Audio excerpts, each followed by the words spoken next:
it's this certificate to go skydiving, right? So I'm thinking, oh, it's just like somebody running an ad or something like that, because I for sure ain't going, nobody skydiving.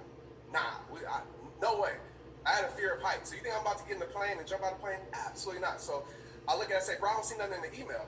He says, no, look again. There's something in the email. There's a certificate that I purchased from Groupon for skydiving. And I said, oh, yeah, I seen that. What's that for? He was like, that's your gift. I said, bro, I said, I love you, man, and I don't want to do this to you, but you just wasted your money, because I ain't going skydiving for nothing. I said, I'm afraid of heights. And he hit me with, man, you missed the rehab time. Like, how you gonna let fear control your life? And I said, bro, it's a difference between fear that keeps me alive and then emotional fear. That's a physical fear. If I fall out of the plane and the parachute don't open, I'm dead. And then I look stupid for jumping out of the plane, but I don't have to jump out of the plane. He said, Trent, he tried to use everything against me. He's like, listen, you can't tell people to overcome fear if you're not about that fear. Plus, he's like, what's the worst that could happen? I was like, we can die? That's the worst? He's like, that's not going to happen, man. You have a better chance. You brought all these statistics. You have a better chance to die in a car wreck than you do falling out of a plane. I said, all right, bro, whatever. So what did I do? I went ahead and researched certain statistics about going skydiving, because I'm trying my best to get out of it. Because, I'm not trying to look like, a wimp, or I'm not trying to look soft, and I'm a football player. I'm not trying to look into that. So I look up statistics, and I find out that you have to be a certain weight to do a tandem jump. So I'm like, good. I'm like, this is great. I think the weight limit was like 240. At that time, I was like 230. So you know what I do? I started eating like crazy. I said, I'm going to gain weight, and therefore, when we go there to weigh in, I'm like, bro, I wanted to jump out the plane, but I'm just too big. I can't do it. Like, I'm overweight. So anyways, I'm eating like crazy. And I don't know if it was the season for my metabolism to be high, but I wasn't gaining any pounds. So I'm trying to wear extra clothes, extra underwear, all of this stuff to be overweight. So anyways, make a long story, I guess even longer, he comes to pick me up. We drive about 35 minutes to Hillsboro. We live in Fort Worth, Texas. We drive out there, and we're talking on the way, and then it gets silent. And if you're ever in a car with men or just people in general, and you're about to go do something crazy and it gets silent, it's probably because both people are scared. So he asked me, he said, bro, are you scared? I said, absolutely, are you? He said, yeah, bro, I'm scared too. I was like, well, let's go do it. We pull up to the skydiving place. As soon as we get there, we see, I'm going to use the word elderly. We see two elderly ladies. Like, I don't know if you ever seen Rocky and Bullwinkle. Have y'all seen that before? Like the cartoon back in the day, Rocky, I think Rocky was the little squirrel, and I think Bullwinkle was a moose, an elk or something like that. But he had like, the goggles, the doggy flaps, like all of that, right? The whole outfit, like a straight pilot. We pull up, there's two ladies, gotta be at least 80 years old. Gotta be, at least 80. Pushing 85, maybe 90. They're walking towards us, and they are hyped. They're like, are y'all ready? Are y'all ready? And they have the whole outfit on, the goggles, everything. I'm like, is there a dress code for this? Because I surely didn't wear that. They're like, it's like, it's the best experience ever you're gonna have. I'm like, are y'all ready? It's like, yes, I'm ready. So I get in there, I'm like, no, I'm not ready. Get in there, I weigh in, I make the weight limit. So we go on this plane. All right, first of all, like, I'm watching the planes like take off and land. You ever seen those planes that are like, they're like crop duster planes. Like the wind is like swaying it when it's landing. I said, what plane we getting in? Because I'm for sure to get in that plane. They gotta have another one around the corner or something like that. He's like, no, that's the plane. He's like, oh, don't worry about it, does it all the time. I was like, okay. Last words before I die, does it all the time to convince me to get in. We get in this crop duster plane. So like, I'm trying all the techniques in the world. I promise you guys this relates to them. I try all the techniques in the world. I'm telling myself, you a man, you can do this, bro. You've been through everything in life. This ain't nothing. None of that was working. Bubble guts, that's probably TMI. Butterflies, I'm sick to my stomach, and all I'm seeing is Trent Shelton dies skydive. I'm just thinking about the headlines now. I'm thinking about my mama too. My mama was like, I told that boy to stop doing that dumb stuff. We get up in the plane, we take off. All right, it's three of us. So you got to do a tandem jump if you never did this before. There's three of us. There's somebody I don't know, like a stranger, somebody. There's me and my homeboy. So we get up in the air. And it's windy, first of all. Like, it's like a tornado coming, it feels like. It's windy. It's probably not that bad. I'm probably over-exaggerating because I was scared. It's times 10 when you're scared. So it's windy. The plane is moving, then the plane stops. And I hear this, like, And I see a red light. I'm like, what does that mean? Like, emergency. Anyways, they let up the door. And I'm like, all right, here we go.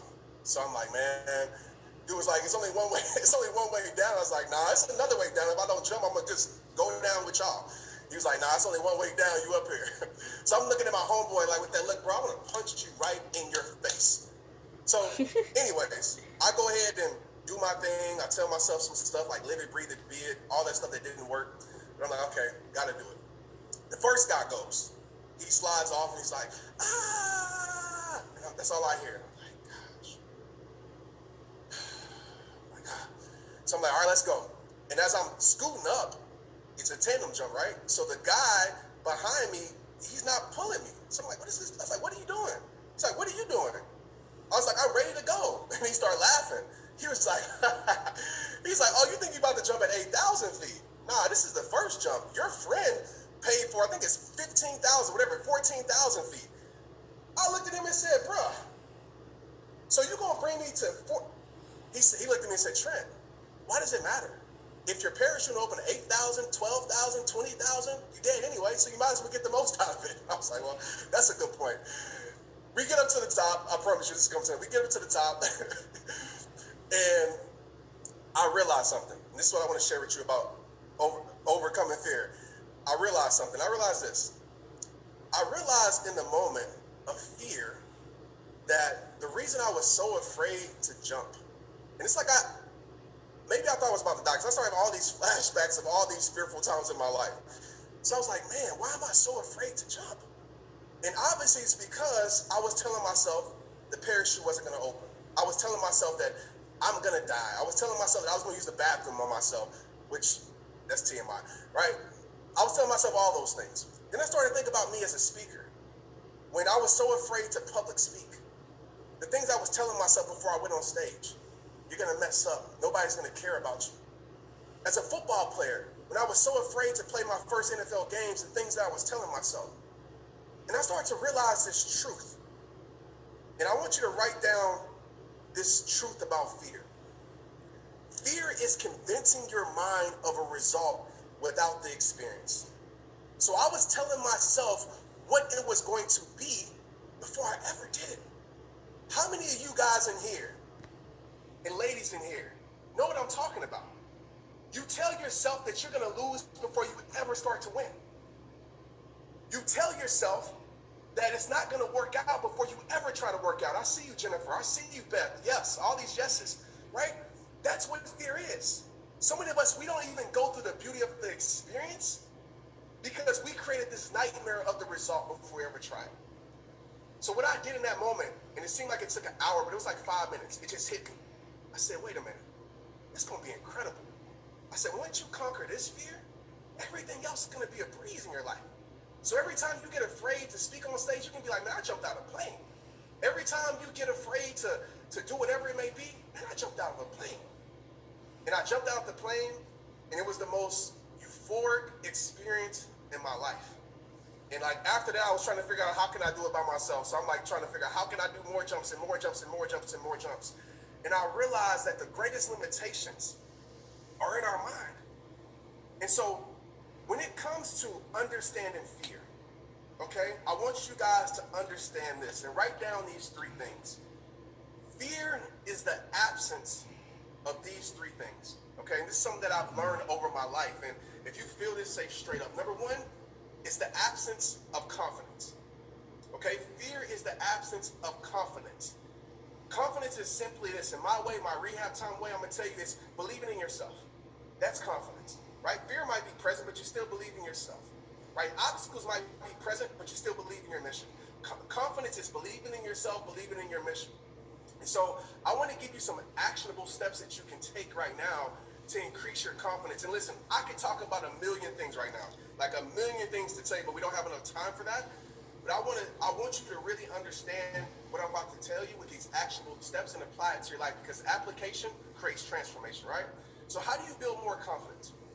Number one, okay, deliberate repetition. And the reason I say that is because repetition, unfocused repetition, is pointless. They always say practice makes perfect. No, perfect practice makes perfect. You want to be focused. So deliberate repetition. Repetition is the father of learning. Repetition is the foundation of confidence. Period. If you want to get great at something, rep it out. If you want to become good at something, do it over and over and over and over again. People say, Trent, how did you become a great speaker? That's how you feel, right? How did you become a great speaker? How did you become a top motivator? Well, when I first stepped on the stage, I went stage fright. I lost everything. But what happens is every single day, and I kid you not, my kids think I'm crazy because I'll be in my office where I'm here now and I'm giving a speech to nobody. Like every single day, I am practicing. Every single day, I am getting repetition because I know repetition creates greatness. I know repetition creates legendary. And I know repetition creates confidence. And when there's confidence, fear tends not to hold us back. Some of us, we're allowing fear to run things in our life because we're not confident. And some of us, we expect to wake up confident.